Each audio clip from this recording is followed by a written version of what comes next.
Hello and welcome to episode 376 of the Money to the Masses podcast with your resident expert, as always, Damien Fay and me, Andy Leeks. Damien, welcome back. How are you doing? I'm great, Andy, actually, because one of the reasons being we're having this hot weather spell, but I've been sheltering in the Money to Masses Towers all week that actually has aircon, so I feel relatively chilled compared to probably most of the people in the UK. But I'm not going to rub it into people's faces at all, but I am feeling pretty relaxed. And the other thing that's really positive is you're going to read out a review, aren't you, which we received from a long-time listener, actually, an 80/20 investor member who sent it in via email and also left it on iTunes, which really did make my week. So we get these reviews every now and then. We've shared a few recently, but when people take the time to leave a review like the one you're about to read out, it really does give me a massive boost. Yeah, and so as you say, this is from long-time listener and 80/20 subscriber Ernesto, and he goes on to say, it may sound like an exaggeration, but honestly, I have to say, Money to the Masses has changed my life, and believe me, that's not an overstatement. My future is radically different now as a result of listening to this podcast, and today is exactly 2 years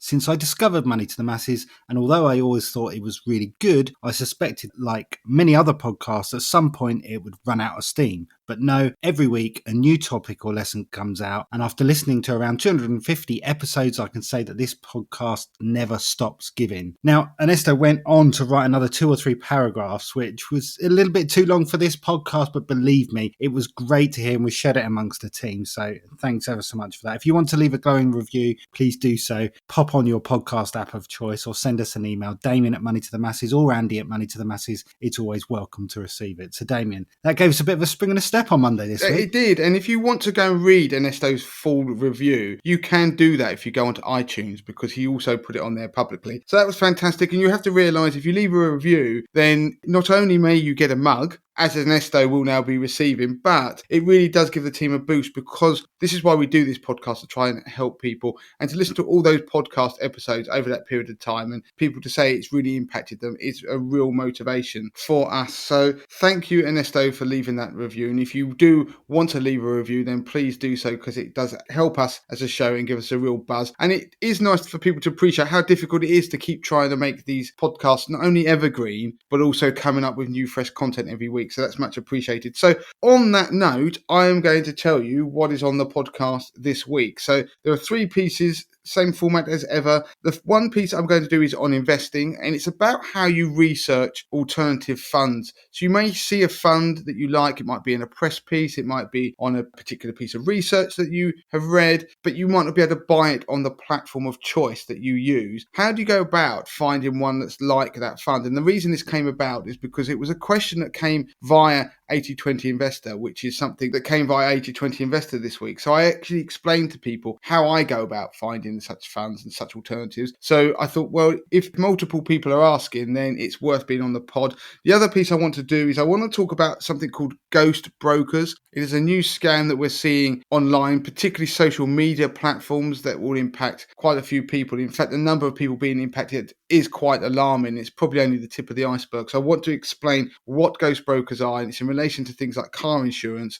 and how to avoid becoming a victim. And the other piece I want to talk about is a technique for trying to test and learn and review your budget and curbing spending. So we often talk about building budgets when we're trying to control our money, especially in a current cost of living crisis. We've done a focus on that at parts on our Instagram, and we did our 28-day challenge earlier in the year. But what about when you get to the review stage? You've built those budgets. How do you successfully start to review them? Because it's not always easy to stick to that spending plan that you've created. So I want to give people a tip on how they can do that. Okay, so let's start with the main investing piece then. And we're talking about funds and how to find those, particularly if you're maybe with a platform that has a restricted number of funds, how to research and find similar funds that are out there elsewhere. Yeah, so this came about, as I mentioned earlier, because of 80/20 Investor. And I got asked a question because there was a fund within the portfolio that I run with my own money. And I put it on the site live so people can see the funds I hold. And I've been running this for more than 7 years now. It's nearly 7.5 years. And the portfolio's been performing very well. And I'm really pleased with that performance. And the whole point is I'm trying to teach people how to use the research that's on 80/20 Investor and how to manage their own portfolio and be able to weather the various storms out there and grow their wealth over time. Now, what came to light is one of the funds that I hold in my portfolio isn't available on Hargreaves Lansdown, for example. And so it started to raise a question about how would you go and find an alternative if you like the look of a fund. So in this example, there was a fund that wasn't available on Hargreaves Lansdown, but you could buy it, for example, on Fidelity. Now, this happens regularly that you get two platforms and they have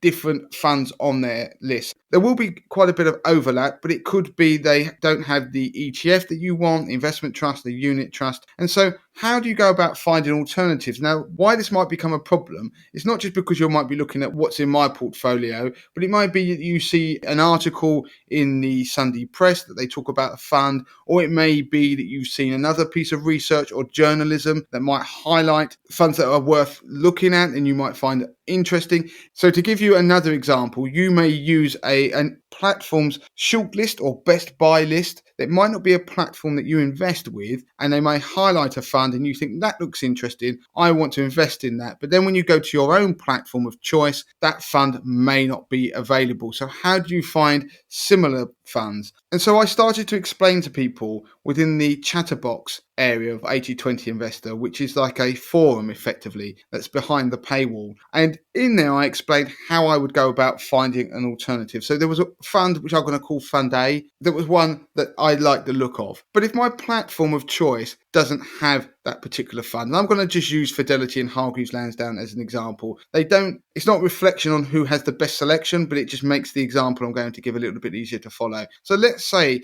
there is a Fund A that's available on Fidelity, but it's not available on Hargreaves Lansdown, but I invest via Hargreaves Lansdown. Let's assume that. And so I can't have that fund. So I'm then stuck. Well, which do I pick? Now, what you can do is you want to go and look for something that's highly correlated to the fund that you wanted. And that means that when a fund goes up and down, they almost move in lockstep. So when one goes up, the other goes up by almost identical amount. Then you know that the fund is highly correlated and therefore is effectively investing in similar or very similar underlying holdings. The problem you have with fund platforms is their screening and their tools aren't that granular. They don't x-ray to a depth of where you could say, I want a fund like A, find me an alternative. They don't go and allow you to screen by what the fund holds, not very often anyway. So you might want to try and find other free research sites. I've never found one that can do these things to the detail that you would want in this scenario. So what I do, or what I would suggest, is that go and find the fund that they like. So Fund A, that's maybe on Fidelity. Now, you won't necessarily be able to find that fund on Hargreaves, like I've said, but therefore you won't be able to research that fund on Hargreaves because it won't even be on their platform at all because you can't buy it. So go and note the performance numbers of the fund that you're after. So go on the Fidelity website. You'll be able to look. You don't have to be investing on that platform. You'll be able to see the fact sheet that's for that fund, and you'll be able to note, let's say, the 1 month, 3 month, 6 month, 1 year, 5 year, 3 year performance numbers. Then what you need to do is you then need to go across to Hargreaves Lansdown. You go and find the sector that ETF, that investment trust, or that unit trust resides in, and you will be able to screen the list of funds available on your platform. So I'll say Hargreaves Lansdown in this example, and you'll be able to screen down the thousands of options to just the funds within the same sector as Fund A that you really wanted to buy but can't. Then when you've done that, you then start to rank the table that you've got there by the performance figures. So you might rank it by maybe the 3 month performance number. And what you're looking for is you're trying to find, therefore, the fund that's got a 3 month performance figure that is really, really close to Fund A that you're unable to buy on your platform. Then when you get a short list of ones that are fairly near to it, you then start looking at the other performance numbers. You look at the 1 month, the 6 month, the 1 year, and you go and look and see which fund almost mirrors those performance numbers as closely as possible. And what will happen very quickly is you will get down to a short list of only maybe 1 or 2 funds that therefore look like they have performed similarly to the fund that you wanted, Fund A, then this is where it gets interesting. You then need to go and chart the funds on your shortlist against Fund A. And what that will mean is you will probably have to go back to Fidelity, because they're the platform with the fund that you wanted on it, and go and look at the fund and then look at the performance tab of that fund. And you will find there's an interactive tool there which you can then start charting funds against. And if you get your shortlist that you may have developed on the platform of choice, like my example, Hargreaves Lansdown, you find the ones that will probably be on Fidelity as well, and then you start to chart the performance of Fund A against the ones you've got on your shortlist. And then what you will see is very quickly how their performance, not just over those discrete 1 month, 3 month periods that I mentioned, or 1 year period, but how it actually has performed over time. And you can then draw charts with the lines on, going up and down, the squiggly performance lines, going back over 1 month, 3 months, 6 months, 1 year, 2 years, 5 years. And if a fund is highly correlated, and when I'm saying a correlation, it's like 0.99, for example, out of a scale of -1 to 1 being absolute perfection, they actually are pretty much the same thing, they're moving in lockstep, you will find a fund that will probably be moving very closely, almost identically to the fund that you had wanted. And then you can be pretty sure that the underlying holdings of that fund, the things that might drive it in the market, impact it, are almost identical. And then you could go back to your platform, Hargreaves Lansdown in my example, and then buy the fund that you wanted that's going to probably closely mirror the Fund A that you couldn't buy. The performance won't be identical, but it will be it'll be very, very close. So you don't have to therefore look at comparing the fact sheets of hundreds of different funds. You don't have to go in and look at the individual performance figures and try and work out which is going to be most similar. You can then visually just see it, and it makes the research very, very quick. But one thing I would remind people is you then need to look at the charges on the different funds, because some funds will have bid offer spreads. So that is where the price you buy and sell at is a slight differential. In short, it works like an initial charge on a fund, and some funds may have that. So you want to make sure that there isn't that on the fund, because the one you're buying doesn't have an initial charge, yet the one that you end up buying has a 3-4% charge basically for investing in it. It's unusual, but it does occur. Then you won't want to necessarily pick that one. You want to pick one of the other alternatives that you may have identified that doesn't have the charges. So that is a very quick roundup of how you can quickly get a shortlist, find a fund that's a viable alternative to an ETF, investment trust, or a unit trust that you may want. But you can then dig deeper. You can then look at the fact sheet. You can look at their performance figures over time much more closely. And then you can draw comparisons and make a decision whether you think that's a viable alternative. And you can do that quickly rather than trawling through hundreds and hundreds of funds. And what would happen in that instance is you just give up. So that's all interesting stuff. One question I do have on that though, Damien, is when you've done your charting and you've come up with your shortlist of, say, just a few funds that you need to then chart, in your example, back over on Fidelity, let's say you were using Hargreaves. What about if the ones that you had found were then not subsequently on Fidelity, so you couldn't chart them, i.e. each one was on different platforms, so you couldn't compare? It's a really good question. And the way you get around that is that most platforms will allow you to use their charting tools without you even registering, because it's a research tool and they want to try and attract new customers. So you can go on there and just play around. So the answer would be to go and find other platforms that have charting tools, because most have some kind of charting tool or allow you to compare performance across funds. And you will find that probably one of the platforms will have most of the funds or more of the funds,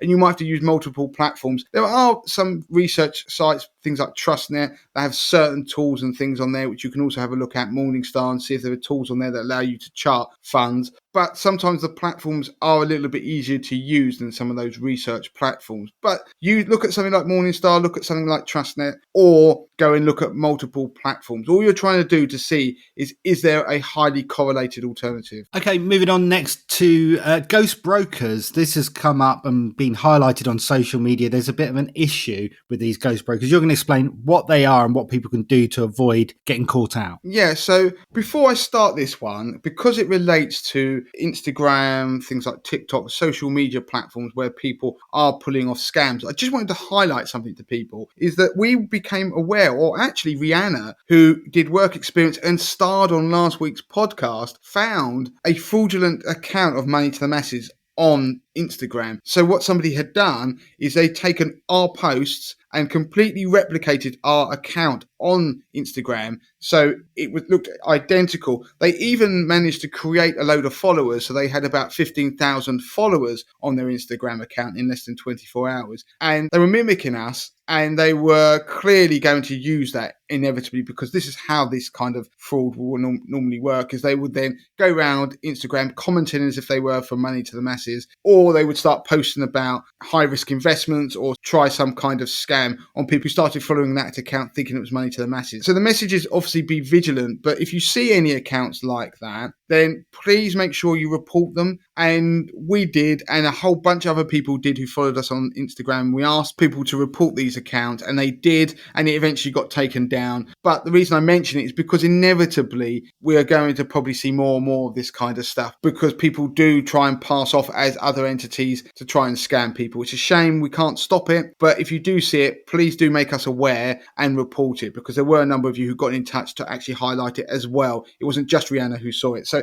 that's my first thing. But the wild west of social media platforms is where we're seeing a lot of these ghost brokers. Now, what they are is they're typically where an account poses as a middleman for an insurance company, and they claim to be able to get you cheap car insurance policies, for example, but people are ultimately left with either fake or non-existent policies, or ones where details are incorrect. And what's most worrying about that is that people who are using these accounts, I'm going to go and explain how they actually work and what the scam is, but you can be left uninsured, and you can also lose money to the scams. And don't forget that if you are driving without insurance, then there is potentially a fixed £300 penalty that can be given to you, and 6 points on your license. And not only that, it can be referred to court as well, ultimately, where there is no limit on the fine that you can get, and you can be permanently disqualified from driving. So that's the first warning. But how do these ghost brokers work? Well, what they tend to do is they tend to advertise on things like student websites, on WhatsApp, or social media like Instagram, like Facebook, and like TikTok. Now, which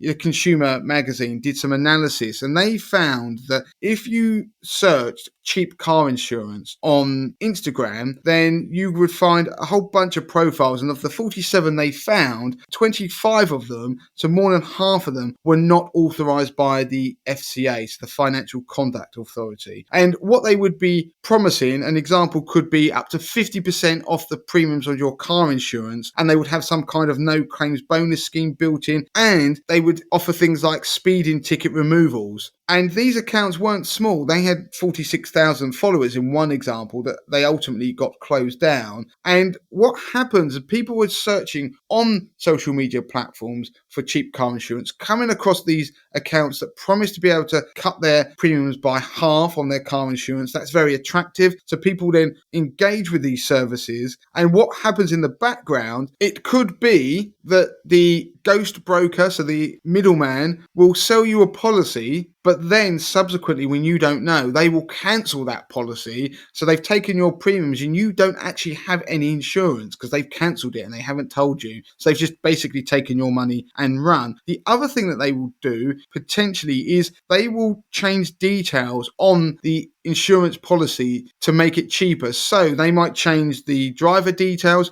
or they may change the address of the policy without you knowing. So that brings down your premiums, because it isn't the correct details on the policy that should be on there if you were to apply yourself. So your correct driving offences, your correct name and address, and all these things impact the ultimate price that you pay on insurance. So you would be left unable to claim because you actually got a policy that's taken out fraudulently, and you will be uninsured. Now, there is a side thing to this. If people listen to this thinking, oh, well, I'm not going to search for cheap car insurance on Instagram or social media. But if you ever receive a car insurance document or something like that out of the blue at your address that isn't for you, then do call the insurer. Don't just chuck it in the bin, because it could be your address is being used as part of one of these scams. So they're just using your address and postcode to be able to drive down the insurance premiums on a policy that they're fraudulently selling to somebody. So if you receive that, make sure you dig a bit deeper. Now, this isn't a small problem. Action Fraud have said there were 517 cases of ghost brokers conning people in 2021, where there were total losses of £1 million.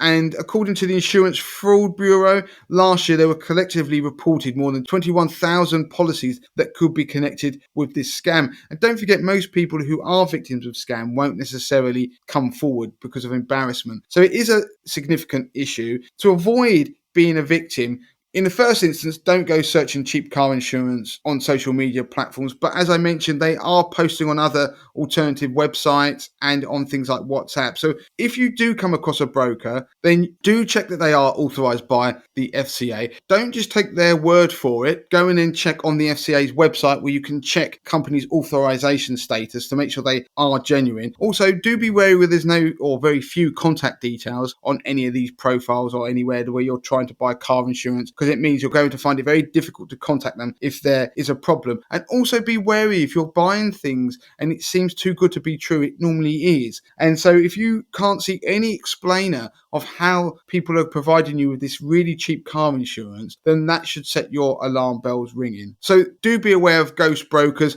be vigilant, and in the cost of living crisis, that is why this type of scam is gaining more and more traction, because people are trying to cut their bills and therefore being attracted to these promises online of incredibly cheap policies. So let's move on to the final piece then about budgeting and how to review your budgets, test and learn. Damien, you're going to explain. Yeah, so we did a 28-day challenge at the start of the year. And if you go on our Instagram profile, it's actually under the Fix It and Grow It campaign. So if you look at Fix It and Grow It, you'll see a highlight. And we walked people through how to fix their finances and how to improve them. And part of that, we also told people how they could budget effectively. And we'll put a link in the show notes. We have our very own budget spreadsheet, which you can download. It has links to show you how to manage your money, how to get the best out of your money, reduce bills, and how to split your money up. So in terms of wants, needs, and saving money and clearing debt. So that is incredibly useful, and it's something that I've used personally. Now, just to give you a quick summary, what typically happens, we help you to budget. You would also, in parallel, you might download a budgeting app, so something like Money Dashboard or Emma, or if you use something like Starling Bank, there's a lot of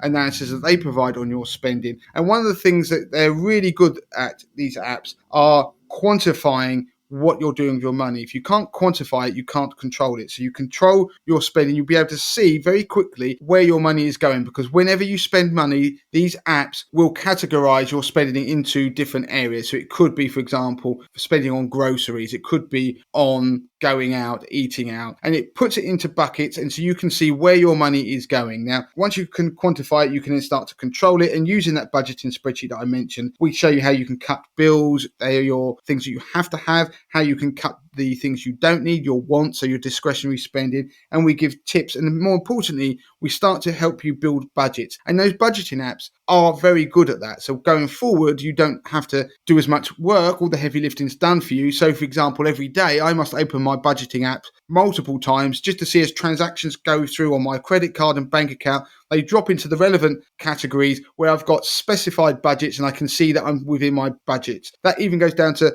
petrol, how much I spend a month on petrol, and I can therefore start to change behaviours. Now, the thing is, you build a budget and then you need to review it over time. And we often don't focus enough on how do you actually review that budget, because one of the problems you have is you've started to reduce your bills and you've got to the point where you feel you've optimized and cut back all you can, but then you need to start cutting back on other areas, because obviously money is tight, there is a cost of living crisis, and sometimes you don't always manage to stick to your budget. So what can you do to try and make headway, not just become disheartened? Well, one of the things is you review your budget, and then by looking at the spending patterns that you've got, the budgeting apps will tell you, you can see you maybe have spent more money than you wanted to on, let's say, for example, petrol. So you need to increase that budget, or you need to take action. And only by reviewing at the end of the month to see where you've not managed to keep to your individual budgets. So for example, like I said, it might be the amount you spend on fuel, then you might not have any more money to go towards that budget. So you've got to do something. And it's important that what you do is that you set up one goal. So that one goal, and you keep everything else the same, is your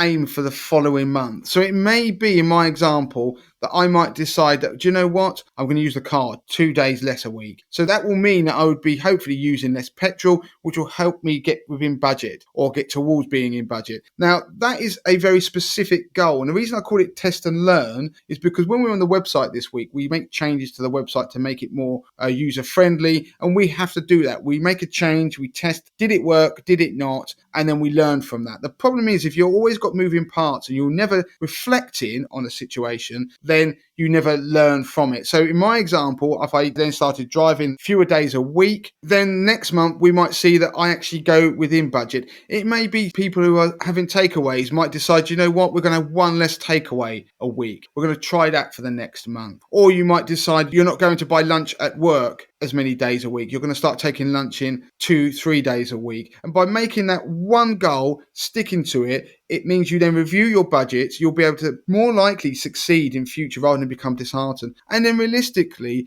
if you have to change things, then you will have to review it again and see, are you being too hopeful with your spending plan and your budget? But if you do this consistently, I can almost guarantee you, because this is what I've done over time, is that you are more likely to be able to achieve your budgeting. And by focusing on one thing, it increases your chance of success. And the other thing, as a family or as a couple, if you've got joint finances, it's far easier to say to people, rather than going, oh, we need to spend less money, is that we're going to have one less takeaway a week, because you can materially see what's going to be the impact. If you're having 3 takeaways a week and you're going down to 2, then you're going to save a third of your money that you're spending on takeaways. And that is a far easier thing to get people on board with. So the message is, make sure that you're constantly reviewing your budgeting apps or spreadsheets throughout the month, anticipating future spending so you can try and stick within that budget. But at the end of the month, set a new goal for the following month, one task, stick to it, achieve it, rinse and repeat month after month with a new goal, and your chances of a success are much higher. And it's how